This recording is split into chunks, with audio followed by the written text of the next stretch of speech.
Oke, assalamualaikum warahmatullahi wabarakatuh. Selamat pagi semuanya.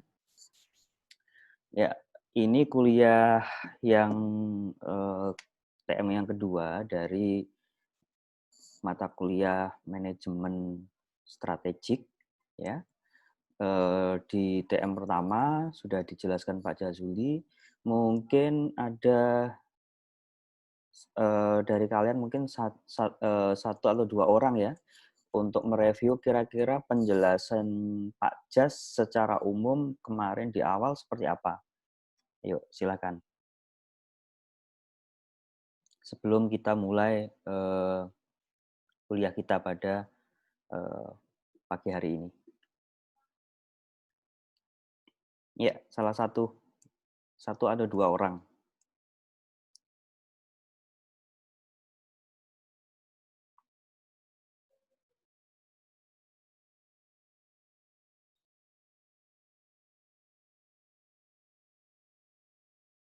Ya.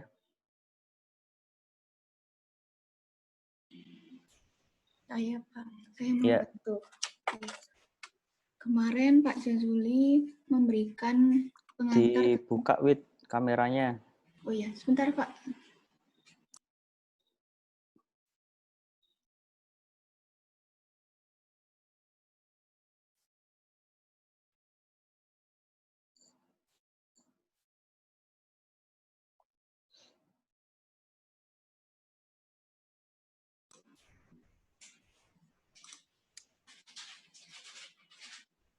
Ya.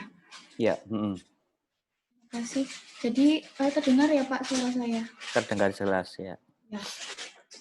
Jadi kemarin Pak Jazuli itu menjelaskan tentang pengantar manajemen strategi di bidang kesehatan. Jadi untuk pendekatan di mata kuliah ini tuh lebih ke pelayanan kesehatan atau organisasi yang bersifat bisnis. Misalnya puskesmas atau rumah sakit. Nah, strategi yang baik itu akan mengajarkan suatu badan atau organisasi itu yang kompetitif, yang mana maksudnya itu bisa belajar untuk bersaing. Nah, strategi ini sebenarnya awal mulanya itu adalah konsep militer, tetapi diadopsi di konsep industri, seperti itu. Nah, untuk strategi, pada dasarnya itu perlu analisis secara internal maupun eksternal. Nah, kenapa sih kok butuh strategi? Alasan yang pertama adalah strategi itu harus disampaikan hingga level yang paling bawah, maksudnya manajemen paling bawah. Karena strategi itu bersifat tidak bisa diprediksi. Nah, yang alasan kedua adanya globalisasi. Ya, pasti kita tahu kalau globalisasi sekarang itu teknologi semakin canggih kan. Jadi kita mau nggak mau harus beradaptasi. Alasan yang ketiga, teknologi informasi dan komunikasi semakin modern, sama ada kaitannya sama yang tadi juga. Yang keempat, lingkungan sebagai faktor yang dominan dalam pengambilan keputusan strategik. Nah, ini bisa dikaitkan dengan misalnya kondisi politik yang ada di negara tersebut, pastinya akan berpengaruh terhadap keputusan yang ada di suatu perusahaan, misalnya seperti itu. Terus alasan yang kelima, organisasi perlu tumbuh dan berkembang. Nah, seperti yang tadi saya bilang tadi, kan kompetitif itu sangat memicu dan memacu Kompetisi bukan kompetitif. Kompetisi ya. Ya, itu supaya kita tuh bisa bertumbuh dan berkembang. Nah, strategi itu untuk apa? Yang pertama itu untuk membentuk value kepada customer. Yang kedua, memperkuat posisi kompetitif dan keunggulan kompetitif sebuah organisasi. Yang ketiga, respon kondisi lingkungan. Dan yang terakhir adalah capai sasaran dan target kinerja organisasi dalam jangka panjang. Ya. Oke, mungkin cukup dulu. Satu lagi, ya. Ini saya kenapa tanya dan kita mulai di awal dengan diskusi seperti ini karena saya bisa ngukur nanti kalian kemarin sudah sampai mana begitu. Oke, mungkin ada yang menambahkan Widya tadi apa review singkatnya Widya. Oke. Saya mau menambahkan sedikit, Pak. Ya. Ya, jadi kalau Mana? kemarin kata Pak Jas itu kan fungsi manajemen itu ada 4, mulai dari planning, organizing, actuating, sama controlling. Nah, kalau misal manajemen strategik ini fokusnya itu pada fungsi planning. Maka kalau manajemen strategik itu fokusnya di rencana strategis, jadi rencana jangka panjang. Jadi kalau misal pemikiran strategis itu, kalau kemarin kata Pak Jas itu ada 3, itu harus fokus sama visi misi, terus harus tahu posisi saat ini seperti apa, terus kemudian strategi apa yang akan digunakan nantinya. Kemudian pemikiran strategis itu juga harus mempunyai dua apa ya, ibaratnya tuh dalam cara berpikirnya itu ada 2, ada trend watching sama efficienting. Jadi kalau misal trend watching itu bisa kayak memprediksi kejadian apa yang akan terjadi di masa depan. Kan tadi juga dijelaskan Widya kalau misal strategi itu sifatnya dinamis, nggak tahu ke depannya akan seperti apa. Jadi cara berpikirnya harus trend watching sama efficienting, jadi fokus pada visi misi jangka panjang kayak gitu. Terus kemudian kan tadi kalau manajemen strategis itu berfokus pada fungsi planning. Kenapa? Karena perencanaan yang baik itu akan menghasilkan hasil yang baik. Nah, perencanaan yang baik itu dasarnya harus ada orang-orang yang baik, yang paham akan seluk-beluk organisasi itu, terus kemudian harus ada media yang baik, sama satunya apa gitu Pak, lupa. Ya, itu dulu mungkin Pak. Oke, ya. Kasih Pak. Oke, kita sudah dapat 2 hal ya, dapat insight dari Ismi sama Widya. Ini nanti yang lain nanti menambahkan. Jadi ada trend watching, ada competitive advantage ya. Tadi Widya ngomong soal competitive advantage. Nanti sebetulnya sudah saya sertakan ya wawancaranya Michael Porter di Classroom ya. Di Michael Porter itu yang istilahnya teori orang yang punya konsep tentang competitive advantage ya. Ini teori klasik sebetulnya, teori yang klasik ya, lama. Oke. Oke, kita awali kuliah kita ya. Oke. Selama penjelasan kalian boleh menutup kamera kalau misalkan takut kuotanya habis, tapi pada saat kita diskusi ya, tolong dibuka lah ya, biar saya nggak sendirian ya. Kan kasihan saya. Ya, minta tolong dikasihani lah. Ya, oke. Jadi pagi hari ini kita membicarakan beberapa hal ya. Yang pertama adalah nanti apa sih konsep dari manajemen strategik gitu. Secara umum kemarin Pak Jas sudah menjelaskan, tapi nggak apa-apa nanti saya sedikit ulang lagi, terus kemudian bagaimana nanti kita merumuskan visi dan misi. Nah, oleh karena itu nanti kita pakai Jamboard ya untuk nanti kita bukan latihan ya, artinya lebih ke aksiologi untuk nanti bagaimana sih dengan mudah merumuskan visi dan misi. Tentu kalian setiap orang ya itu pasti punya visi dan misi dalam hidupnya. Ya, ada nggak sih orang yang tidak punya visi dan misi? Semengalir-mengalirnya orang begitu.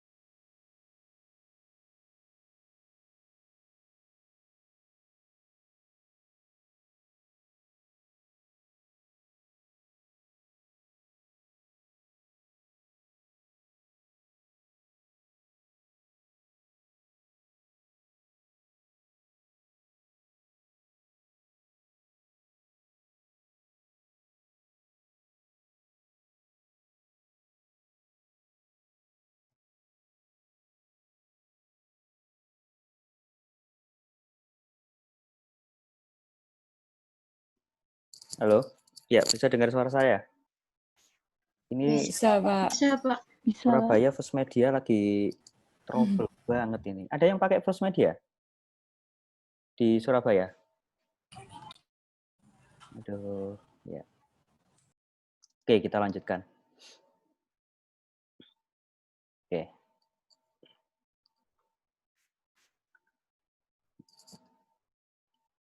Nah, jadi nanti ada latihan via Jamboard ya. Nanti kita bisa lebih lebih lebih banyak mengeksplorasi bagaimana visi dan misi itu dirumuskan begitu ya. Nah, kita membahas 3 hal dan mendiskusikannya juga pada pagi hari ini. Yang pertama tentang bagaimana sih nature-nya strategic management. Kan manajemen itu banyak banget. Ya, kalau Anda di AKK itu pasti kata-kata manajemen itu apa ya? Ya dominan banget gitu ya. Mulai manajemen strategik yang kita bahas hari ini, terus ada logistik, ada apalagi ada manajemen puskesmas, administrasi, macam-macam gitu ya. Tetapi sampai dengan mungkin manajemen operasional begitu. Tapi yang nanti kita bahas di sini adalah soal bagaimana sih nature-nya gitu. Terus kemudian bagaimana nanti konsep apa yang paling penting dalam manajemen strategik, dan kemudian kita nanti membahas visi dan misi atau bisa misi dan visi statement gitu ya. Nanti bagaimana cara kita mengembangkan visi dan misi. Ya, apa saja yang statement yang harus ada, pernyataan yang harus ada di visi dan misi itu begitu ya. Nampaknya ini sebuah hal yang mudah, tetapi seringkali ya ini kadang-kadang ketuker gitu ya. Kadang-kadang nggak pas. Kadang-kadang kita mau membuat statement visi itu nggak pas gitu ya, nggak jelas gitu ya. Nah, padahal ini sangat penting, apalagi kita ngomong di organisasi. Nah, kemarin Pak Jas sudah menjelaskan tentang ruang lingkupnya kita nanti di pelayanan kesehatan, ya. Jadi di organisasi pelayanan kesehatan. Jadi nanti beberapa case ya, nanti kita bahas juga mengarah ke situ. Oke. Nah, tadi di awal ya, Widya sudah menjelaskan tentang competitive advantage. Terus kemudian Silmi siapa? Lupa tadi. Ya. Itu menjelaskan Ismi menjelaskan tentang trend watching. Nah, kenapa kok itu diperlukan untuk untuk strategic management ya? Karena kalau banyak hal yang kita lakukan selama ini ya di organisasi, ruang lingkup di organisasi ya, itu lebih banyak mengeksplorasi urusan-urusan rumah tangga. Artinya urusan rumah tangga ini apa? Yo, kelengkapan organisasi, berapa orang stafnya, terus kemudian nanti bagaimana caranya memberikan reward, ya, terus bagaimana kemudian merekrut anggota dan yang lain-lain, ya, sampai dengan membuat sistem pengorganisasian, ya, di internal organisasi, ya, itu sudah beberapa semester yang lalu juga kita pelajari ya. Misalkan di MSDM ya. Di MSDM kita ngomong soal bagaimana caranya menggerakkan ya atau empowerment staff ya. Nah, atau resource yang di internal. Nah, kalau berbicara tentang nature-nya strategic management, ini kita melihat apa yang ada di luar. Ya. Apa yang ada di luar. Ya, jadi external environment. Jadi lingkungan eksternal ini yang kita jadikan acuan ya, bahwa organisasi kita harus bagaimana begitu. Bagaimana melangkahnya? Ya. Melangkahnya kemana? Ya melangkah ke depan gitu ya. Melangkah ke depan. ya mungkin ngomongnya agak sedikit di awang-awang, tetapi bagaimana perencanaan hari ini tentang masa depan itu, apakah organisasi di masa depan itu akan menjadi sejarah atau hanya menjadi pelengkap masa depan, itu kita tentukan hari ini. Nah, untuk membuat sebuah strategi ya untuk masa depan itu ya, kita harus melihat banyak hal ya. Apa saja yang dilihat? Tadi ada beberapa unsur, ini saya sebutkan beberapa unsur saja. Ada teknologiko ya, ada sosial, culture, ada demografik ya, ada political, regulatory ya. Ini yang menyangkut aspek-aspek kebijakan ya. Ini juga menentukan bagaimana organisasi kita itu di masa yang akan datang bisa survive begitu. Terus kemudian bagaimana kondisi ekonomi ya. Tadi bagaimana kompetisi di masa depan ya, mengarah kemana begitu. Apakah mengarah pada pertaruhan value atau nilai, atau misalkan strateginya lebih pada pelayanan ya, atau lebih pada mungkin price atau harga atau yang lain. Nah, ini harus kita lihat begitu. Terus termasuk bagaimana customer itu sendiri memandang kita sebagai sebagai entitas organisasi gitu. Jadi faktor-faktor ini atau hal-hal ini yang kemudian kita jadikan acuan bagaimana membuat strategi manajemen yang tepat. Nah, kalau kita ini kan ngomongnya eksternal ya. Pak, bagaimana internal kita gitu. Internal kita nantinya akan menyesuaikan apa yang terjadi ya dengan faktor-faktor eksternal ini gitu. Tidak melulu kita harus reaktif ya. Kalau kita selalu reaktif berarti apa? Strategi kita cukup buruk begitu ya. Karena tidak bisa melihat beberapa tahun ke depan, sehingga kita harus sangat reaktif begitu ya. Melihat masa depan selalu reaktif begitu. Padahal kalau sesuatu itu direncanakan dengan baik, hasilnya akan lebih optimal. Nah, bagaimana di kesehatan ya? Ada banyak hal yang konstan ya dalam perubahan ya. Perubahan itu sendiri yang abadi begitu. Kalau ada pertanyaan apa yang abadi di dunia ini ya, kira-kira apa yang abadi di dunia ini?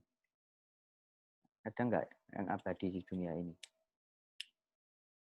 Nggak ada. Yang abadi ya perubahan itu sendiri begitu ya. Ya, jadi nggak ada sesuatu yang abadi di dunia ini ya. Adanya ya yang konstan ya perubahan itu sendiri ya. Jadi kalau kita ngomong di healthcare ya, atau di kesehatan, di pelayanan kesehatan, maka hal-hal akan ada banyak hal yang berubah ya. Berubahnya kadang-kadang setiap waktu ya. Apalagi kalau kita ngomong soal legislatif health reform ya, peraturan pemerintah, kebijakan ya, macam-macam itu. Bahkan kondisi-kondisi yang di luar prediksi kebanyakan orang sebelumnya itu juga akan menentukan pelayanan kesehatan itu ada di mana. Gitu. Sebagai contoh ya, kondisi pandemi seperti ini. Ini adalah satu perubahan yang sebenarnya kalau saya ngomong ya, ini juga bukan satu hal yang tiba-tiba begitu saja. Ya. Karena kondisi pandemi itu sudah sering kali disampaikan oleh para ilmuwan sebelumnya. Waktu ada SARS pertama, waktu di Eropa dulu itu bagaimana Eropa merespon, terus bagaimana CDC selalu memperbaharui notisnya, ya. Terus kemudian beberapa riset juga sudah sering ya disampaikan, tapi mungkin hanya hanya sebatas ada di paper atau di artikel ilmiah begitu.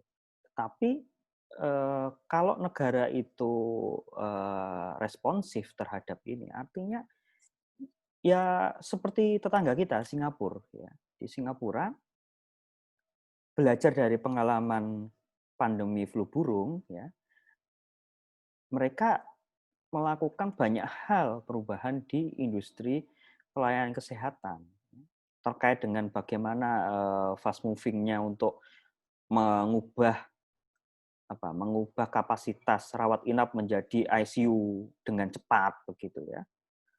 Nah, kita mungkin sudah beredar banyak video bahwa hampir seminggu terakhir ini ya, dan semalam itu ada antrian yang panjang antrian panjang ambulan di rumah sakit darurat gitu. Terus kita lihat kapasitas ICU kita, ya jangankan ICU gitu, kapasitas rawat inap aja ya kondisinya memprihatinkan. Ya. Jadi ada di ujung tanduk. Nah, sesuatu hal yang seperti ini sebetulnya sudah bisa diprediksi jauh-jauh hari, cuma tinggal bagaimana ya respon kita terhadap perubahan-perubahan yang seperti itu begitu ya. Bahkan setelah ini kalau boleh dibilang rumah sakit ibu dan anak harus bersiap ya, akan ada banyak kelahiran mungkin, dan termasuk kalau ada banyak kelahiran resiko bahwa ada kematian ibu dan hamil dan bagaimana angka stunting kita mungkin meningkat, itu juga akan berpengaruh pada strategi organisasi di masa depan, termasuk organisasi pelayanan kesehatan. Ya. Nah, ini kondisi-kondisi seperti ini yang harus diperhatikan, ya. Termasuk banyak hal yang lain. Tapi prediksi saya ke depan bahwa emerging focus on disease and prevention, termasuk keilmuan kesehatan masyarakat, itu akan menjadi keilmuan yang sangat menjadi guideline ya bagi keilmuan kesehatan. Ya, begitu. Saya harap Anda juga melihat peluang ini begitu ya. Oke.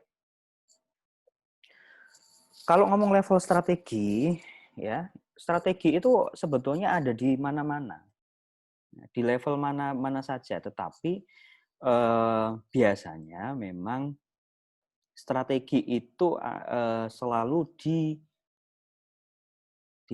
dipandu atau dia dirumuskan oleh tidak banyak orang begitu.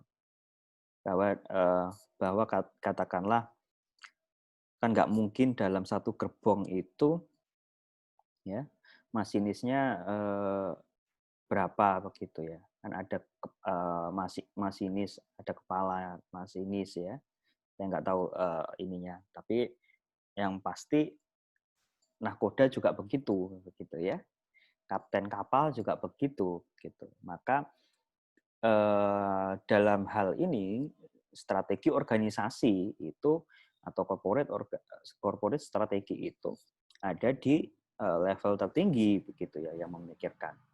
Tetapi dalam hal pelaksanaannya strategi itu juga ada tingkatan ya, mulai dari corporate strategi, kemudian bisnis strategi ya, dan fungsional strategi. Fungsional strategi kita sudah banyak belajar tentang strategi pengembangan sumber daya manusia di semester yang lalu, dan mungkin pemasaran, ya, keuangan, logistik, dan yang lain-lain. Nah, kita sekarang belajar lebih ke bagaimana Anda menjadi sebuah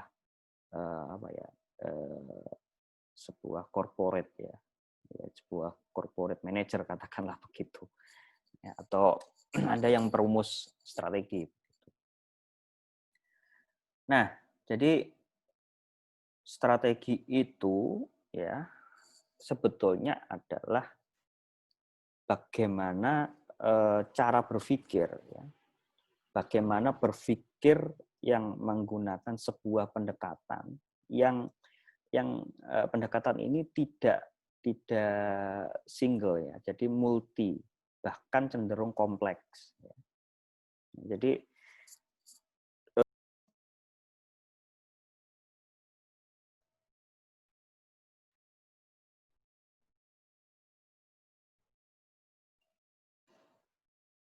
ya, saya lanjutkan ya. Tadi terputus ya. Kalau misalkan ada yang misalkan suara saya terputus atau yang lain, ada yang ngasih tahu ya, biar mungkin chat atau apa ya, nggak apa-apa. Oke. Ya, terdengar suara saya? Terdengar, Pak. Dengar, Pak. Oke, ya. Nah, jadi strategic management itu adalah tadi ya.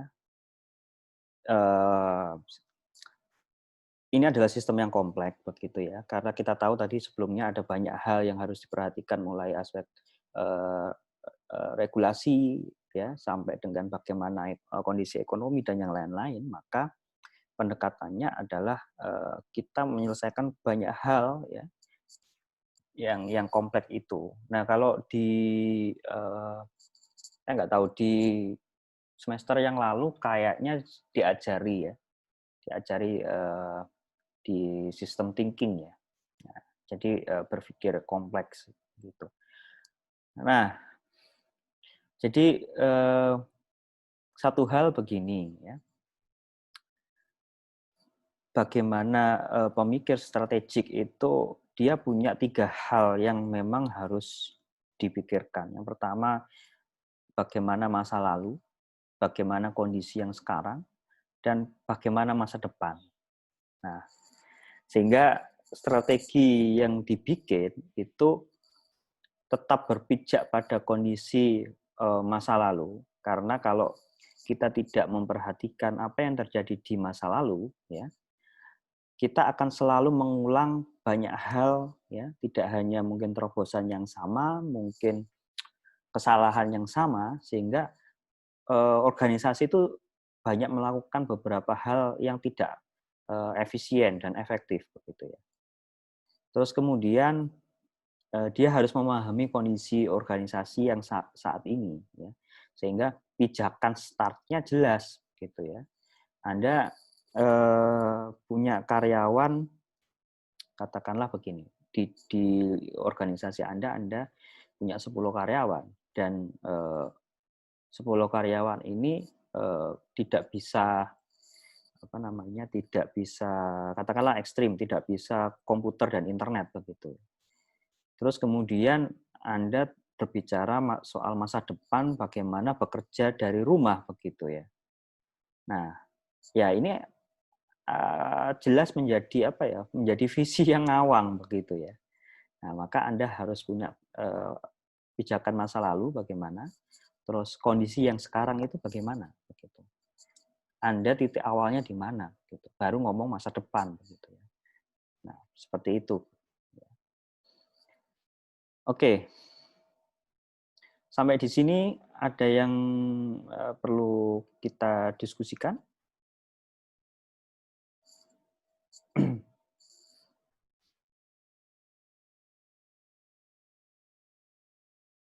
Oke, tidak ada.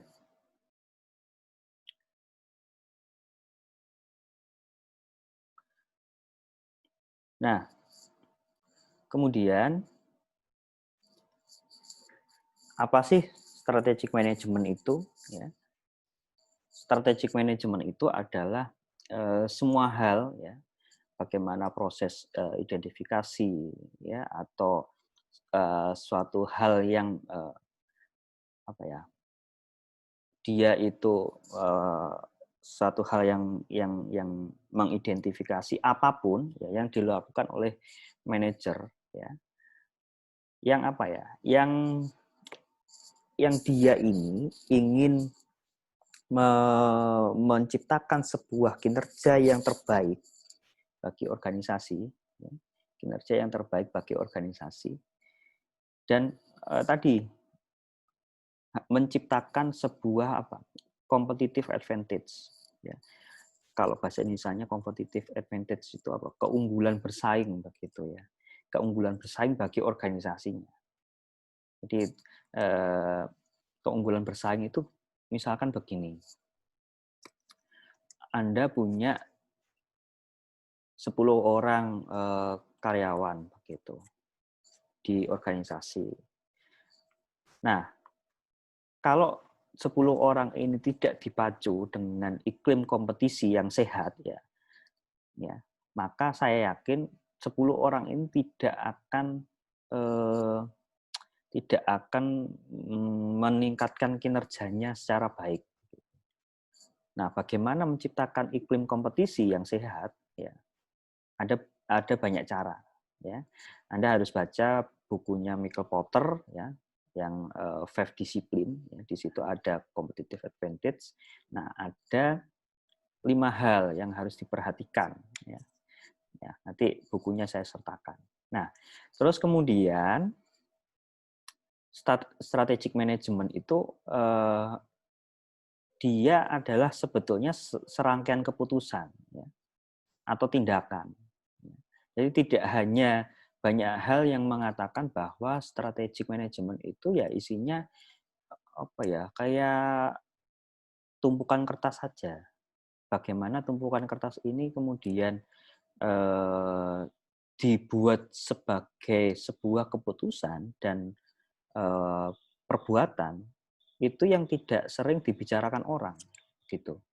Katakanlah misalkan kalau di organisasi misalkan ya UNER lah misalkan apa ininya visi misinya UNER yang kita kenal kan nilai dari motonya ya, bukan motonya katakanlah excellent with morality. Pertanyaannya adalah bagaimana Anda menjelaskan itu sehingga Anda bisa melakukan setiap keputusan dan tindakan Anda didasarkan oleh excellent with morality. Nah, seharusnya seperti itu. Itu yang dinamakan strategic management. Bagaimana UNER bisa mendeliver tagline itu dari dosen, mahasiswa, ya, terus tendik atau yang lain, mulai dari cleaning service sampai rektor itu harusnya sama begitu.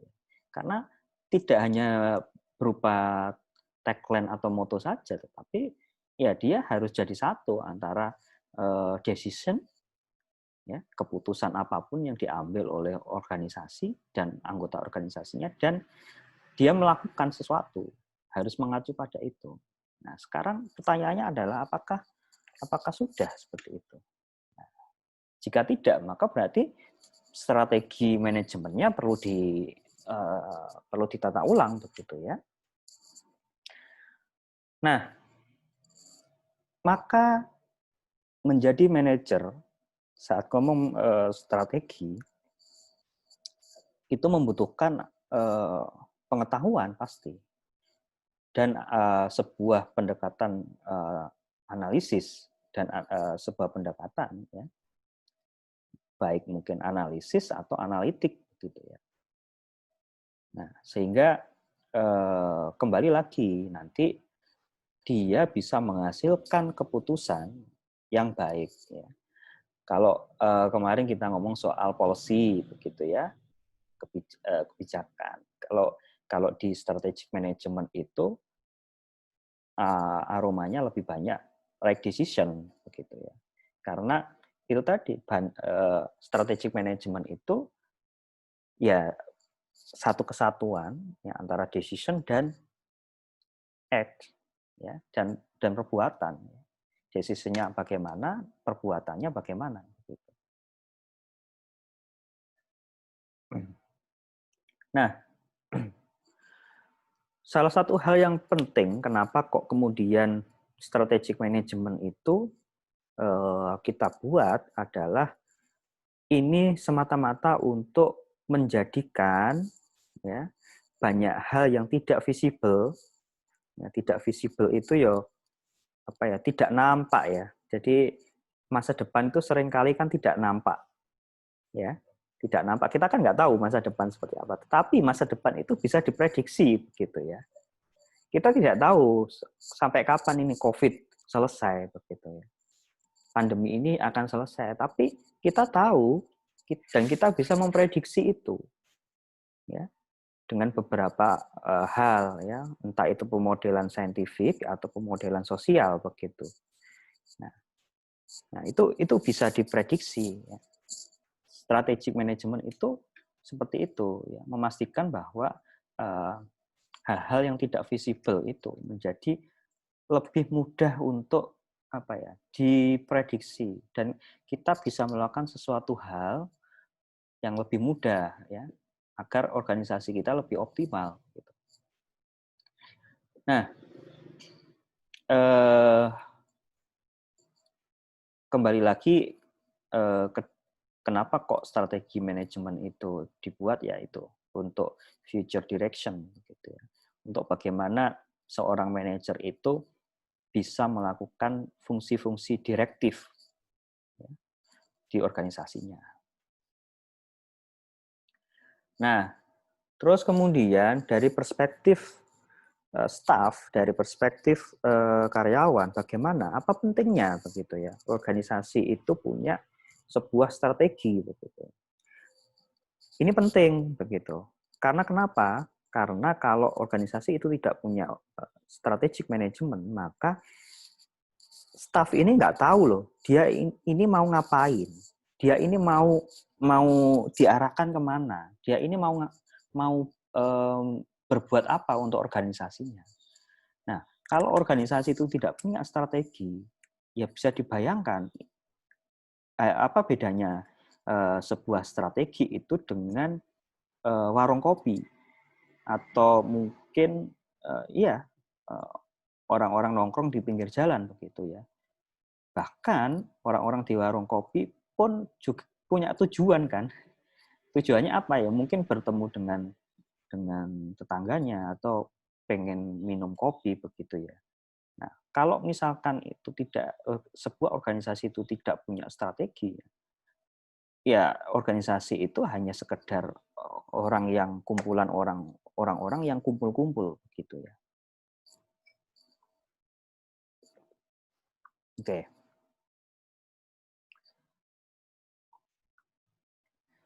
Nah, sekarang kita buka sesi diskusi pertama, ya. Apa bedanya analisis dan analitik? Ya, kira-kira apa bedanya? Ada yang ingin memberikan apa ya? Memberikan diskusinya, begitu. Apa bedanya analisis dan analitik?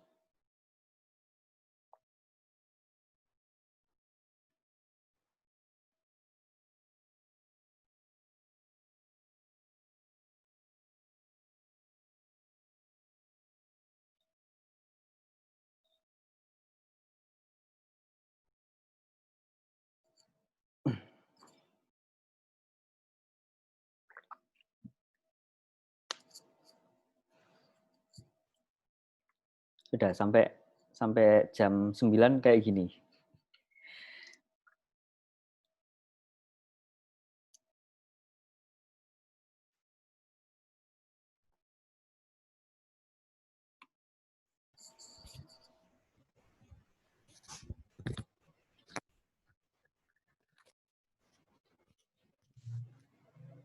Pak, saya mau coba menjawab ya, Pak.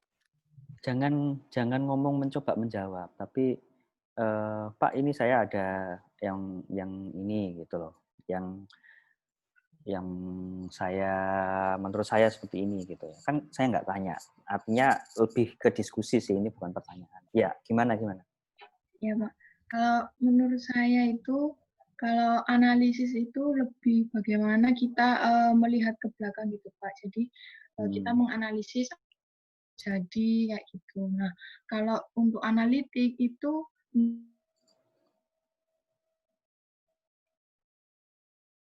dan kemungkinan apa yang akan terjadi di masa depan, kayak gitu. Ya, pasti sudah baca. Kalau sudah baca pasti tahu. Ya, jadi benar ya. Ya, Laras pasti sudah baca. Nah, ada perbedaan ya antara analisis dan analytics ya. Ini yang harus kalian ketahui kalau nanti kalian mau melakukan penyusunan strategi ya. Anda harus tahu Anda ada di titik mana ya. Terus kemudian bagaimana Anda harus menggabungkan dua hal. Anda melakukan sebuah fungsi analisis ya. Anda melihat ke masa lalu, banyak hal yang bisa dilihat, misalkan di lingkungan organisasi, Anda mungkin di pelayanan kesehatan, Anda melihat kinerja organisasi di masa lalu, ya, bagaimana laporan tahunan, bagaimana kemudian kinerja tahunan, bagaimana kondisi karyawan dan yang lain-lain, atau riwayat pengelolaan sumber daya manusianya, bagaimana sistem yang kemudian saat ini dilakukan, itu Anda harus tahu. Terus kemudian Anda juga harus melihat yang tadi, yang di awal, paling awal sendiri saya jelaskan, bagaimana Anda menjawab ragam tantangan di eksternal. Bagaimana Anda menempatkan posisi organisasi itu merespon banyak hal di masa depan. Nah, sehingga kemarin Pak Jas kayaknya sudah menjelaskan bagaimana nanti ada sebuah fase matching stage ya. Anda melihat diri Anda sebagai organisasi itu di masa depan seperti apa, di masa lalu seperti apa, posisi saat ini bagaimana. Nah, ini yang harus kalian kuasai begitu ya. Oke.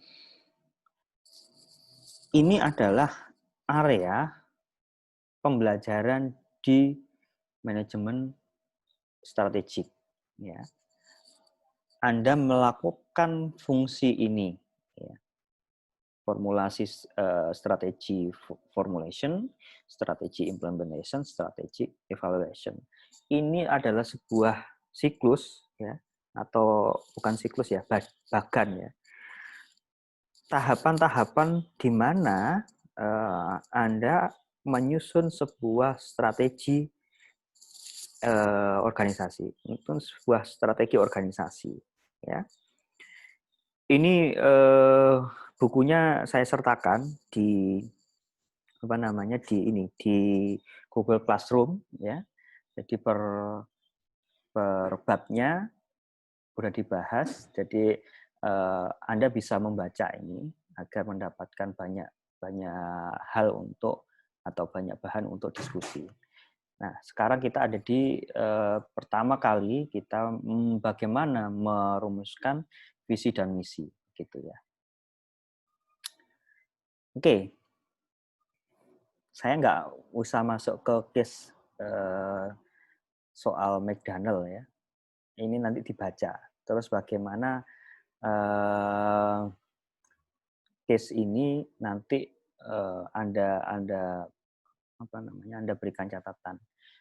Mungkin nanti untuk review mata kuliah ini, review pertemuan ini ya nanti di belakang. Oke. Sekarang saya mengingatkan kita kemarin pakai Jamboard, nanti mungkin ini di bagian akhir setelah saya jelaskan sedikit ya tentang visi dan misi.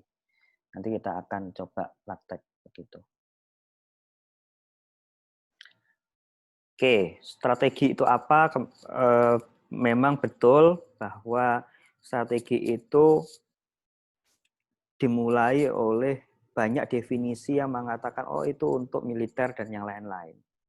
Iya benar begitu. Karena ya kalau ngomong masa lalu itu kan apa yang ada sekarang itu kan tidak sedikit terjadi karena apa? Karena adanya perselisihan dan pertumpahan darah di masa lalu begitu ya.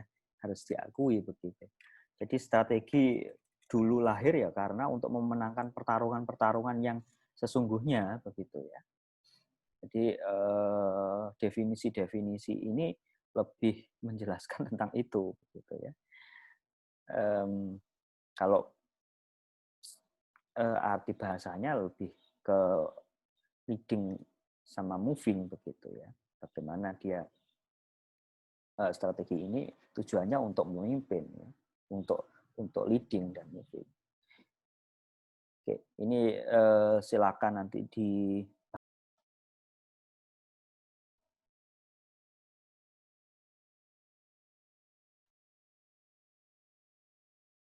ya, ini adalah sebuah strategi, itu adalah sebuah bagaimana direction set ya. Jadi kita itu punya sebuah paket ya, paket bagaimana mengarahkan organisasi ya.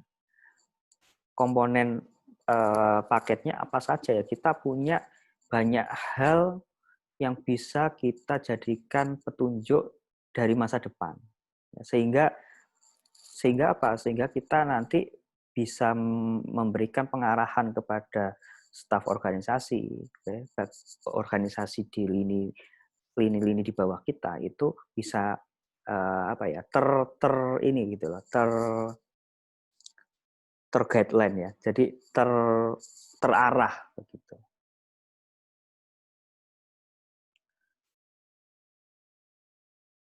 Oke, ini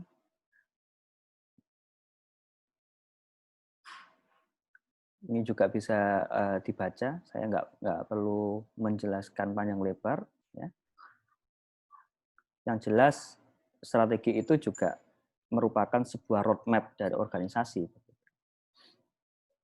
Nah, bagaimana membuat visi misi statement atau mengembangkan visi misi statement? Ada banyak hal yang terjadi soal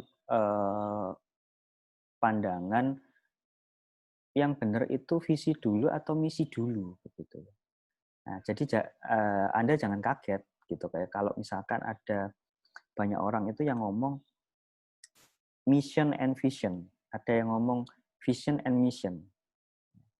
Jadi tergantung pendekatan ya. Ada beberapa aliran di manajemen strategi itu dia menempatkan misi itu duluan gitu ya. Menempatkan misi itu duluan baru visi begitu. Jadi alasannya apa? Alasannya itu adalah kita harus punya pijakan dulu baru melangkah ke visi. Ya. Tapi kubu yang lain berbeda. Kita harus punya tujuan dulu, tujuan yang sangat futuristik begitu ya. Baru kita yang menyesuaikan.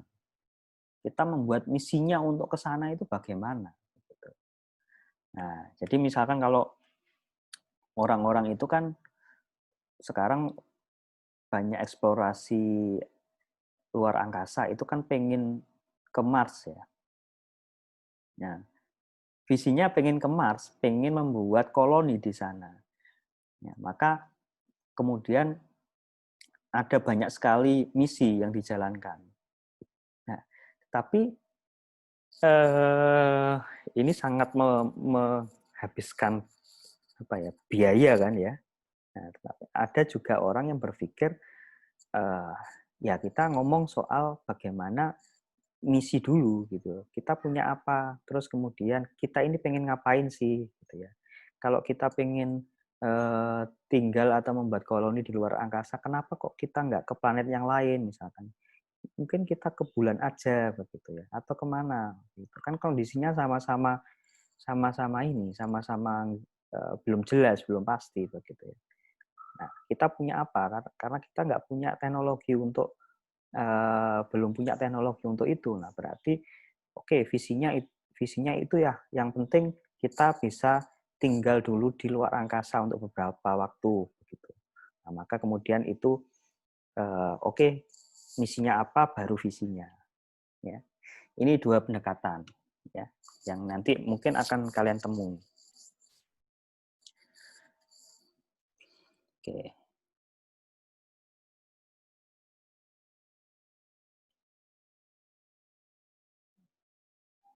Oh, bentar. Ini kayaknya yang slide yang belum.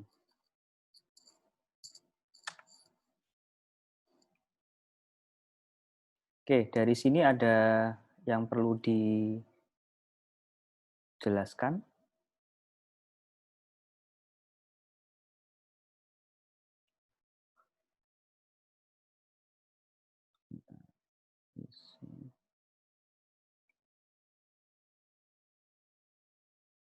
Sudah jam 8 ternyata ya.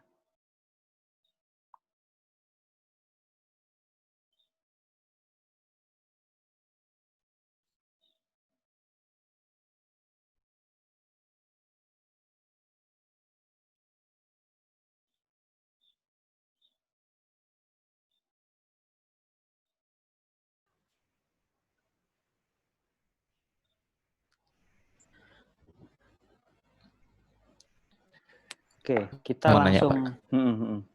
Yeah. Nah, ya terkait dengan penjelasan Bapak mengenai visi dan misi. Nah, ini yang saya bingung itu sebenarnya visi dan misi itu apa yang didahulukan, visinya dulu atau misinya dulu, atau memang tergantung kondisi dan situasi organisasi pada saat itu?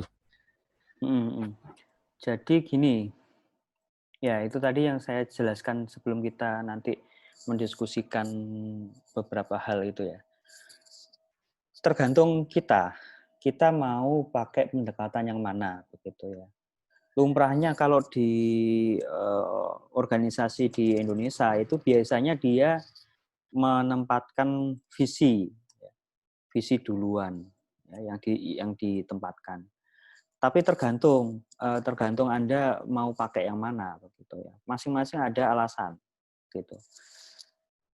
Kalau memang kita sadar bahwa gini, tidak banyak hal perubahan yang ada di luar, maka ya mungkin kita bisa menempatkan misi dulu gitu. Jadi tidak. Maaf Pak, putus-putus.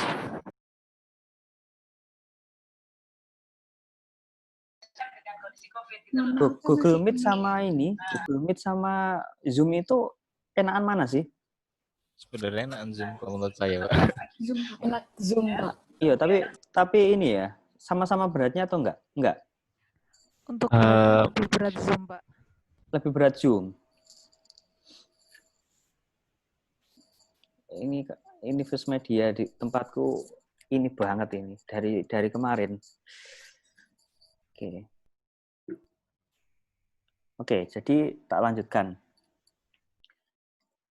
Kalau kita sadar perubahan di luar itu, ya di luaran sana itu relatif tidak banyak terjadi, ya, dan maksudnya tidak banyak terjadi itu tidak banyak ngefek di organisasi kita, gitu ya, karena mungkin organisasi kita bukan organisasi yang terlalu bersentuhan dengan apa yang terjadi di luar, begitu. Itu bisa saja kita menggunakan pendekatan oke, kita tetapkan misi kita dulu sebagai apa, misi organisasi kita bagaimana, baru kita ngomong visi ke depan. Tapi seringkali kalau di organisasi pelayanan kesehatan itu hal yang terjadi di luar itu luar biasa tuh, kompleks banget begitu. Jadi harusnya ya ngomong visi dulu baru kita menetapkan misi. Ya. Ada banyak pertentangan memang, kenapa kok kita menetapkan visi dulu gitu. Karena nampaknya begini, kalau kita menetapkan visi dulu itu ada kecenderungan ya, kita terlalu merespon apa yang ada di luar gitu ya. Padahal tadi kan di awal ya, itu perubahannya kan cepat ya, cepat banget. Jangan-jangan baru 2 tahun visinya sudah nggak relevan begitu. Maka ada beberapa orang itu yang membalikkan ini, menjadikan ini sebagai alasan untuk menetapkan misi duluan, gitu ya. Baru kita ngomong visi, gitu. Nah, jadi ini kayak sebuah ini aja, sebuah pilihan, gitu ya, sebuah pilihan. Oke. Nanti kalau Anda pakai metode balance scorecard ya, di mata kuliah ini juga nanti ada balance scorecard kayaknya saya yang ini kalau nggak salah. Itu nanti